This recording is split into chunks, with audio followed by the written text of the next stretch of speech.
Well, welcome to another super cool video presentation from the Goat Shed. So today is Tuesday, the 22nd of November 2022.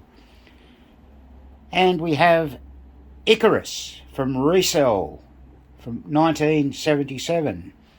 But firstly, it's 22 degrees outside Celsius, which is roughly 55 degrees Fahrenheit. And it's quite windy, even though the sun's shining. It's a very windy day. So we'll be carrying on with this repair. We've just got the playfield out of the game and we're in the middle of stripping it down. We'll have a look underneath in a moment. But this game has caused some interest in the respect of this feature up here.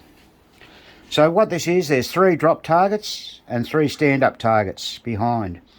And it's a captive ball, so a rubber encompasses there. And a ball rests in between here and here generally, so that's sort of to keep it centre. So this machine, when it's, must be really level.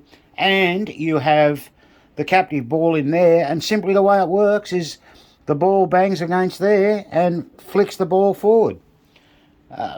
Very much like a Williams game. So that's how that works, and we will do a proper video of that when we get it going. Now, like a lot of these foreign machines, the playfield is in really nice condition. So we'll start down the bottom here and we'll have a look. Largely it's mylar.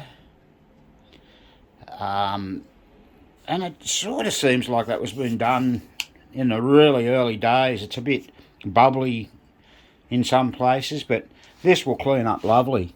Really nice. We're not going to remove the mylar at all. We're going to leave it on there. Now, one thing to remember if you're repairing these foreign games, they have metric nuts in them.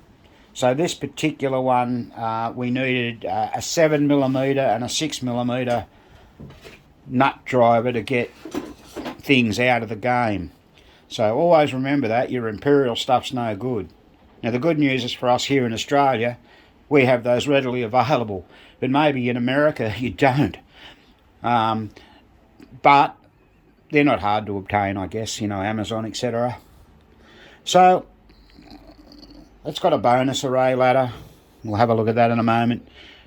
We mentioned about the drop targets in the captive ball area. There's the 5 drop targets here. 2 pop bumpers. Now, one thing we do note on this game is that the pop bumpers actually have light bulbs hanging out of them. So we'll have to see why they've done that. Not sure. They haven't used the traditional lamp holders. So we've got those loose ready to come out, so we'll have a look when we get underneath there. Now, what I've done on this, just to illustrate to you, it's a good idea, if you can see how shiny that contact pad is there. One on the other side's done as well, and you can see how dirty that one is there. So that just illustrates using a Dremel with a 443 carbon brush on it. Cleans up those switches nicely. I haven't done the whole switch, but just gives you a bit of an idea of how you can make them. And all the switches on this are filthy, you know, all the carbon build up over that, 45 years. And makes a big difference. But these are based on a Gottlieb machine.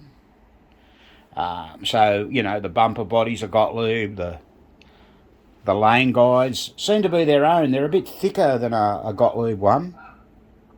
One with the drop targets, we'll have a look when we turn it over. You can see the posts are the same. These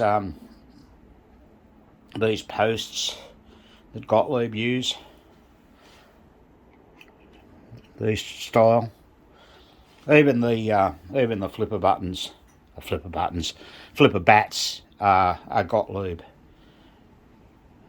There you go, there they are.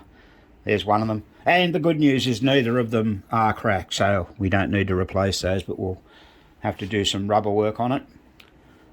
So let's turn this game over now and have a look underneath and see what vast differences there may be, if any. before we carry on too much further. So here we have underneath the game. Now as we cast our eye around, we look at the flippers and we can see the flipper links are a Gottlieb style. Now they've got a lot of slop in them at the pins, so we're going to have to change those. The cranks, but you'll notice the shiny metal.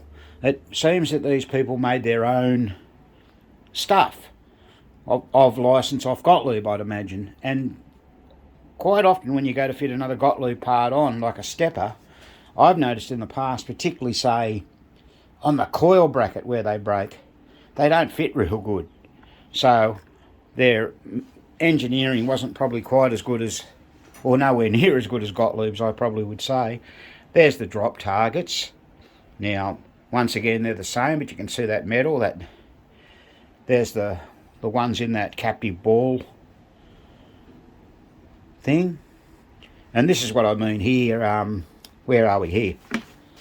Yeah, I had a broken one of these on a foreign game not long ago, and I tried to use a Gottlieb one, and it just didn't quite fit. It made to fit in the end, but it didn't fit. But the switches are nice. Like they made their switches quite nice, which is good. There's Spank over there having a bit of a look. Now, of course, this game has got set up for DC. So here we have the bridge rectifier down here, 10 amp DC. So you notice up here on the pop bumpers we have diodes and resistors.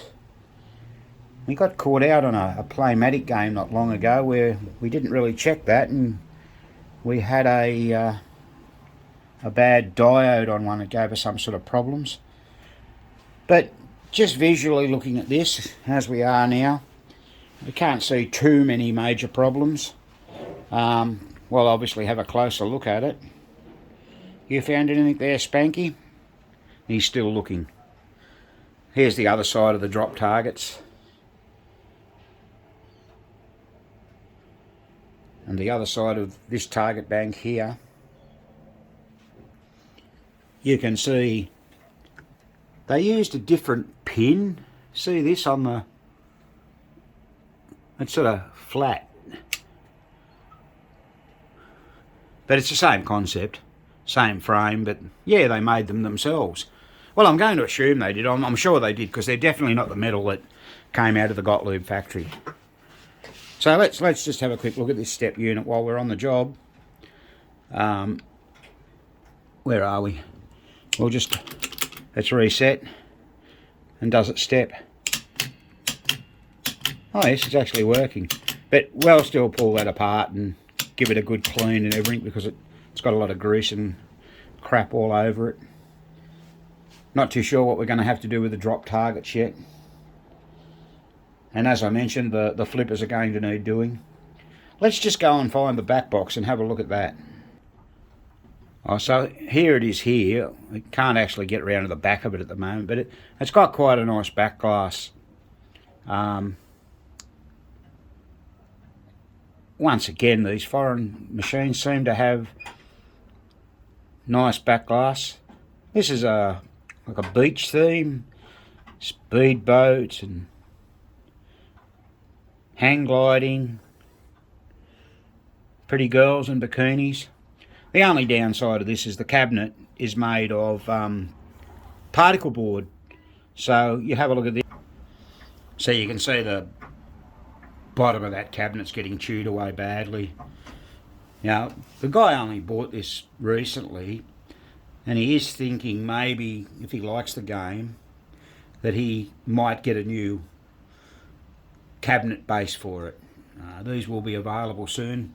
We'll have to measure it to see is it exactly the same as a Gottlieb. One would imagine it is, but you know, there may be some sort of difference, we don't know. But it's really, really not good. The legs are very nice, they'll clean up really nicely. We've already given him the tip by putting it in some vinegar, and he'll clean it up with some vinegar, a bit of steel wool, and then finish it off with some Autosol chrome polish. And the artwork on the side. Let's have a little look at that. There it is there. Once again, you can see the cabinet just coming apart. No good, sorry about the light coming through there. There it is, it's not bad artwork on the side. Here's the motorboard.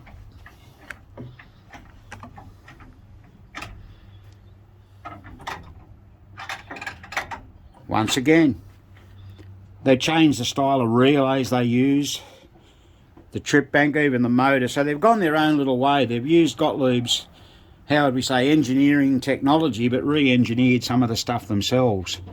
Oh, there you go. It has a sound card up the front there. See the sound card? Hope that works.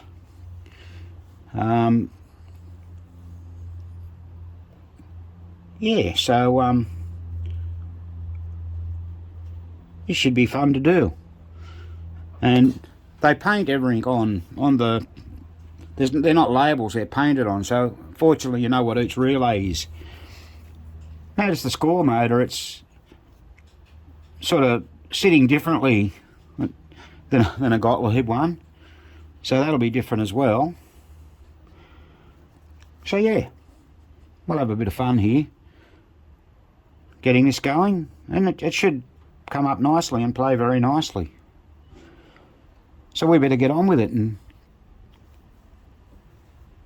complete the job. Now, did anybody notice we mentioned the score motor was sitting differently, but it's not really a Gottlieb design, is it? It's a Carousel type score motor. So even though this company Recel followed Gottlieb's engineering principles in the playfield and in the back box to a degree, they've really changed things on the motorboard. So being a Carousel score motor, you can see the switch stacks are all there, but unlike say a Williams or Bally Carousel score motor, their switch stacks are on the top. This has sort of been flipped around and they're on the side. Now, not that there's anything wrong with that, it's just that it is, I guess, a little bit unique in a way. Now the other thing that you'll notice, if we have a quick look, here's the trip bank, and there it is there. So can you see you've just got a little, oh, it's hard to get in there, this pulls out, this bit here. So you're actually able to swing, and there's one on the other end here, you're actually able to pull that out and swing that up. Let's have a look.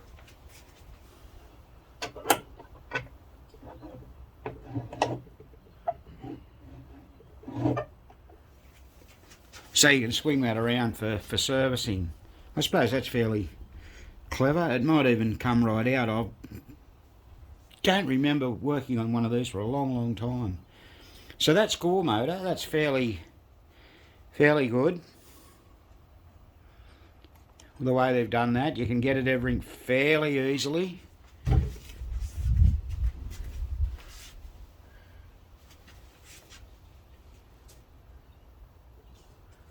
Just trying to see where we can turn it.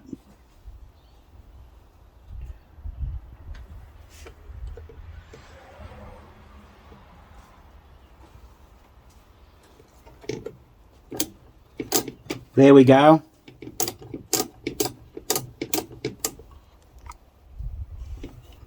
I can spin the cams around from the end there.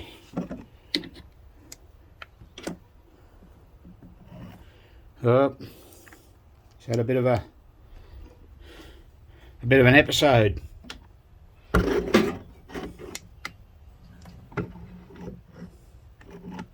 Hard to see, hard to get in there. So anyway, we got in there, had a bit of a look. Here's the front door. It's Gottlieb through and through.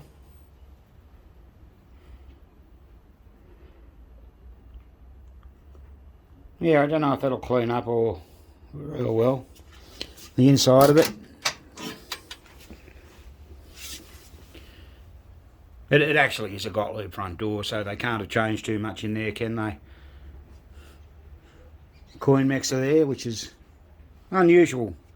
In Australia, we don't see a lot of coin mechs, and we've got the replay button and the slam switch and everything in there. So yeah, this is going to be a fun project. We're pretty well almost finished the playfield, underneath the playfield. So that's going to come along nicely. There's a closer look at the soundboard. There it is there. I think that most that goes wrong with these is cold solder joints. I know we had one in a Gottlieb Close Encounters once. It had, you know, you could have the chimes or the soundboard and or both, and it didn't work, and there was a cold solder joint on one of the big capacitors. Anyway, we know people that can fix those if we get into trouble. And there's a look at the back of the motor. It's quite, rather a large motor. So that's quite unique. That I've never seen anything like that before. Even their relay banks are somewhat different in the way they've configured them. However, they still use the ladder, but it's not a Gottlieb type ladder, it doesn't seem. The armature, we'll have to have a better look at those a little later on. So this is Icarus from 1977. Alright, now we've turned the playfield back over and we've cleaned it. It's come up very nice. Now remember, this playfield was mylar all over, so it's got a bit of a shine on the mylar. We've just polished the rings on the bumper there, bumpers there, and we're just proceeding to put them back together now. Now, what we discovered was that these were hardwired in, and when we turned them upside down and had a look underneath, that's the way it is on this game. But what we're going to do, we're going to actually solder in some back box type lamp holders like those, and sort of make a neater job of it, because it'll make it easy to change when a light blows rather than have to unsolder it. So still a lot more to do yet. Now here's a little tip for you. I'm not sure if we've ever shared this before, but there's a little oil can, and you notice it's got this little spout on it. What we do with every game, and I can't remember who taught me this, but it makes a lot of sense. These all have a piece of cork in them. You just see that cork. Let's try and get it into focus. See the cork in between there? Let me try and point at that for you.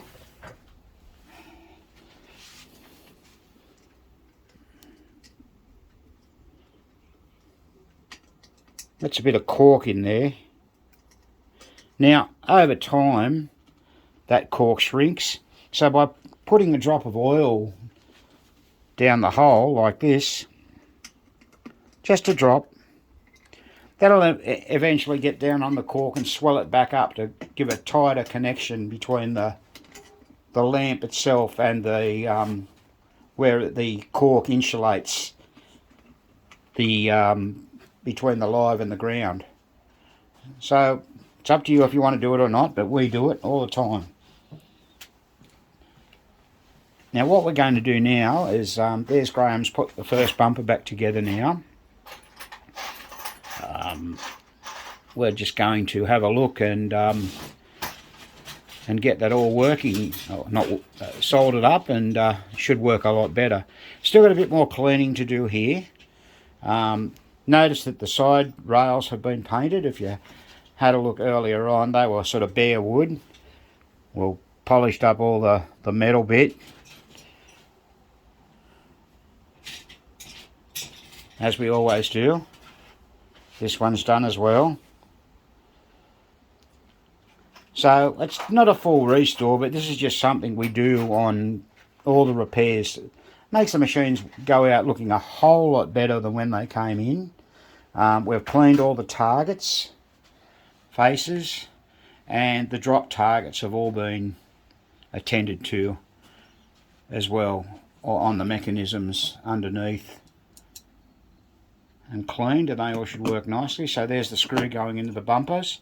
Now, anyone wants to know more about pulling a pop bumper apart, we have done a video which is very, very popular. It's had well over 1,000 views on how to service a pop bumper completely. Remove it from the machine.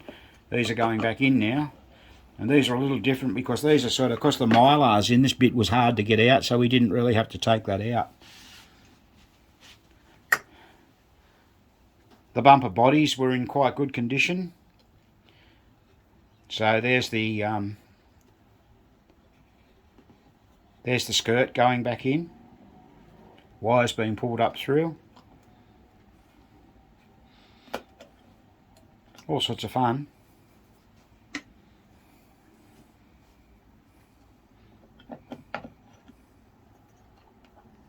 There's the bumper ring going back on, and he's just going to feed the wires up through the small hole. Looks like he's going to have to twist the end of that, I'd say. Yeah, there he goes. He's twisting the end of it. Even my poor old eyesight could see that. Now, I emphasise this is something you normally don't have to do because the Gottliebs and Williams and Bally all use a lamp holder, but for some reason the Spanish decided to save a bit of money. Nothing wrong with saving a bit of money. Gottlieb and all the other manufacturers tried to do that all the time. So here we go. That's all in now. Now here's one of the lamp sockets we're going to use. That's like what goes in a back box, but what I wanted to illustrate or point out to you is that these have been pre-tinned with solder, as you can see, so it makes it easier when you're putting it on. Now let's just go over around the other end, or the top end of the pop bump. When replacing pop bumpers, always ensure that the pointy side of the skirt is at the top, so that's if the ball hits it, it rolls either way. Sometimes you see people having them pointing them downward. Well, that really doesn't do anything. So that's just another little tip that you've got to get used to, or adhere to, I should say. No problems. So we just had to change one of those screws that was holding the bumper body in. It wasn't going in to place. Remember, the ball doesn't hit the bumper body, it hits the ring and the skirt. So here we go, we're just lining that up now to see how that fits.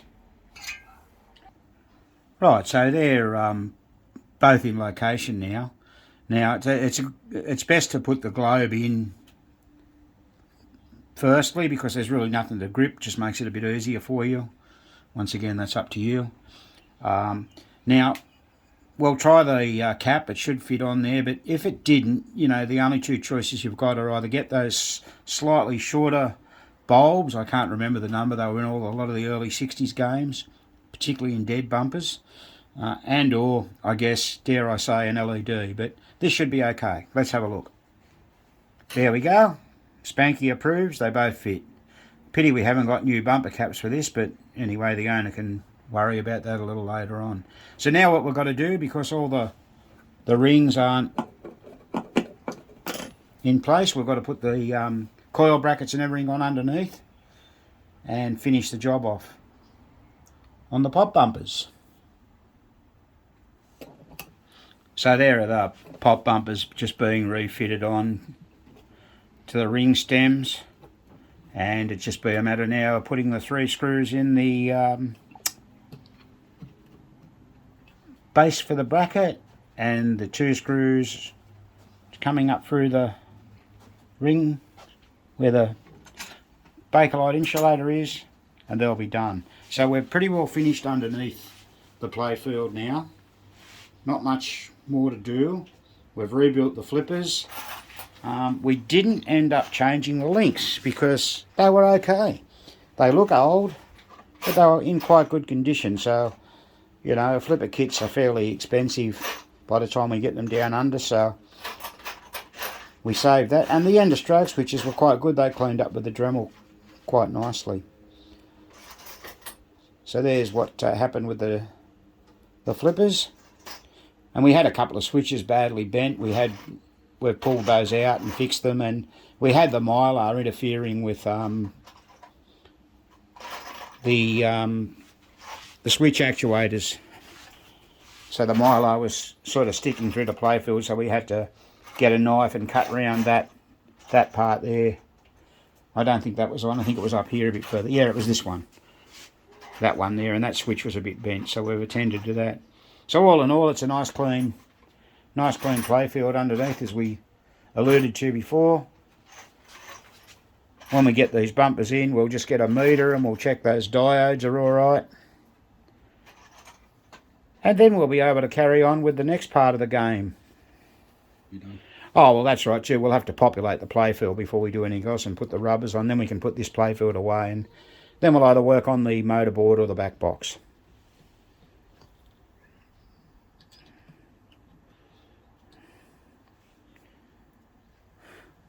We've just got 3 new self-tapping screws there we're going to put in there, and that takes... So we've now repopulated the playfield on Icarus, and it's all good to go. It's come up really, really nicely. The only thing we don't really like, and we didn't want to do much about it because it could have caused some problems, someone's decided to put nails in the playfield here and on the other side. I don't know. I don't believe they were there originally, but you don't know. Now, there's this captive ball up the... That's how it sits, so the ball hits that and propels it forward. This is how that works. There's no... It's just inertia, and that's all it is. Probably my finger won't do it, but when you've got a pinball there, it will. Well, we'll do a separate video of gameplay on this a little later. So, all new rubbers. We had to make a few adjustments to the mylar. As we mentioned earlier, this machine has been mylared up the top there. So what happened was, up around where the ball comes out, where Spanky's standing, it had sort of bubbled. So we just got a razor blade and cut around that to sit that a little better. And something I only just recently noticed on this, we've got this little area here to get the ball back. So that's not a bad little feature, I suppose. What have we got? The bonus ladder goes up to 100,000. I think it only goes 10 steps from memory till it cuts out, so this will be a high scoring game. We've got the scorecard here somewhere. So overall, we're fairly happy with the way this has turned out. I'm sure the owner will be too. So I think we'll end this video now, and we'll make a separate one on the actual troubleshooting of the game when we put it all back together. So stay tuned for that over the next few days. And I guess at this stage we'll have to say that this has been another Goat Shed presentation.